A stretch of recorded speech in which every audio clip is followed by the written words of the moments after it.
गजपति जिला पारलाखेमुंडी नुआ बसस्टाण्ड रे बहु दिन शौचालय रे ताला झुलिबा एवं यात्री हंतसंत हेबाकु नै वेब मीडिया रे खबर प्रसारण होइथिला। एहा परे आज पारला विधायक इंग रूपेश कुमार पाणिग्राही नुआ बसस्टाण्ड परिदर्शन करे समस्त समस्यार समीक्षा करथिले। परे पारला पौर परिषद अध्यक्ष निर्मला सेठी एवं ईओ सह आलोचना करी पारला नुआ बसस्टाण्ड रे थिबा गुड़ाए समस्या उपरे आलोचना करे यथाशीघ्र एहार समाधान करबा पई आज 11टा बेले कहिथिले। देखंतु मु काली जाने को पाइली कि एठारे शौचालय जो अवस्था वर्तमान ठप होगी पड़ी यात्री मानू खास किनी माँ मान असुविधार सम्मुखीन होगापी पड़ी टॉयलेट जीवार जो अवस्था एठारे बिल्कुल नाई आज से देखापी मुझे सहित अन्य अव्यवस्था भी देखा दृष्टि आसी आम सहित वर्तमान म्युनिसिपल चेयरमैन अच्छा ईओ भी अच्छा से भी जानते से निजे आसिक ईओ कहते देखिए जाइंट जो यहाँ बहुत वर्ष है शौचालय छात गलुला एटा अनसेफ अच्छी जो दुगु वर्तमान से बंद कर तार गोटे टेम्परेरी व्यवस्था करना जो दुगु आज यात्री मैंने समस्ते असुविधा होती जदि आउ गोटे अच्छी से भी बहुत दिन है आउ गोटे छोटिया शौचालय था से भी बंद होगी से आज टेम्परेरी से आरंभ करने जाऊँगी आरंभ हो गले आपको संपूर्ण भाव गोटे मॉडर्न अल्ट्रा मॉडर्न गोटे शौचालय गोटे हवापाई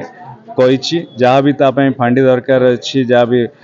दरकार पैसा व्यवस्था दरकार अच्छी से म्युनिसिपल तरफ लगे मु एमएलए लैड तरफ लगे कहीं पालाखेमुंडी म्युनिसिपालिटी हूँ सबुठ पुराना म्युनिसिपालिटी आ भितर जो आमर गोटे नुआ बस स्टैंड गोटे बहुत वर्ष है किंतु गोटे भल शौचालय ना खास किना जदि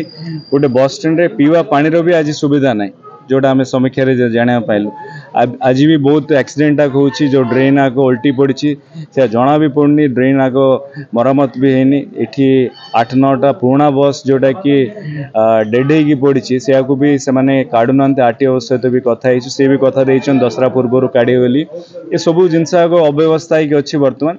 आम समस्त दायित्व नहीं निहाती भाव समस्त डेडलाइन फिक्स कराई जो अति शीघ्र ये सब कथार समाधान हम बोली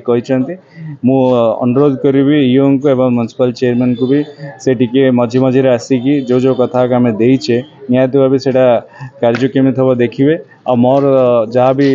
सहयोग दरकार अच्छी करने कथा देची देखा जाऊ पूरा विश्वास अच्छी कि आगामी दिन में सब जोटा असंपूर्ण अच्छी से निहाती भाव हल्ला वाला मोर आशा अच्छी सर ये मुद्दा मानकर अड्डास्थल बोलते पालाखेमुंडी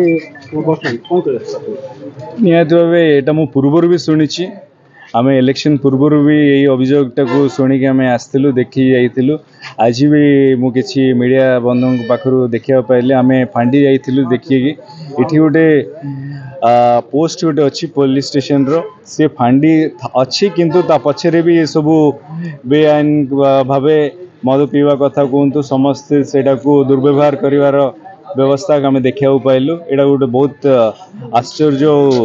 माने कौन कहवा यहाँ गोटे जघन्य अपराध गोटे ये अपराध को फांडी पछरे जिते होची निहाती भाव पुलिस प्रशासन कौन करची निहाती भाव आज समीक्षा करिवार आवश्यकता अच्छी। गजपति विश्वस्थ लेमांक रिपोर्ट निरपेक्ष न्यूज।